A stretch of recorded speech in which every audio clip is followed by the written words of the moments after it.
India തിരക്കിട്ട പുതിയ ഒരു നീക്കം നടത്തുന്നതായിട്ടാണ് ഡിഫൻസ് ന്യൂസുകളിൽ നിന്നും മനസ്സിലാക്കാൻ കഴിയുന്നത്. അതിർത്തിയിൽ കൂടുതൽ വിമാനങ്ങൾ വിന്യസിക്കാൻ ഇന്ത്യ ഒരുങ്ങുന്നു. ചൈനയുമായി ഏത് നിമിഷവും സംഘർഷമുണ്ടായേക്കാം. അത്തരമൊരു സാധ്യതകൾ നിലനിൽക്കുന്നതിനാലാണ് MiG-29 റഷ്യയിൽ നിന്ന് കൂടുതലായി വാങ്ങാൻ ഇന്ത്യ ഒരുങ്ങുന്നത്. അതിന് സംബന്ധിച്ചുള്ള കരാറുകളെല്ലാം പൂർത്തിയായി കഴിഞ്ഞിരിക്കുന്നു.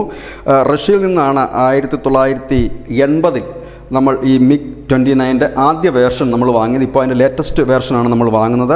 നിലവിൽ റഷ്യയുടെ തന്നെ MiG-21 ആണ് നമ്മൾ ചെയ്തുകൊണ്ടിരിക്കുന്നത്. അത് ഘട്ടം ഘട്ടമായി പിൻവലിച്ചുകൊണ്ട് അവിടങ്ങളിലൊക്കെ MiG-29 കൂടുതലായി വിന്യസിക്കാനാണ് നമ്മളുടെ ഒരു തീരുമാനം. ഇപ്പോഴേതായാലും ഈ ചൈനയുമായിട്ട് ഏത് നിമിഷവും സംഘർഷം ഒരു സാധ്യത നിലനിൽക്കുന്നതിനാലാണ് കൂടുതൽ MiG-29 വിമാനങ്ങൾ എത്രയും പെട്ടെന്ന് റഷ്യയിൽ നിന്നും ഇന്ത്യയിൽ എത്തിക്കുകയും അതിർത്തിയിൽ വിന്യസിക്കുകയും ചെയ്യാൻ ഒരുങ്ങുന്നത് എന്നാണ് വിവിധ സോഴ്സുകൾ നൽകുന്ന വാർത്തയും വിവരവും. ഏതായാലും ഒരു വലിയ ഇടവേളയ്ക്ക് ശേഷമാണ് ഇന്ത്യ വലിയ രീതിയിൽ തന്നെ യുദ്ധവിമാനങ്ങൾ ഇപ്പോൾ റഷ്യയിൽ നിന്ന് വാങ്ങുന്നത് എന്നുള്ളതും ഒരു വലിയ പ്രത്യേകത തന്നെയാണ്. News desk news India Malayalam.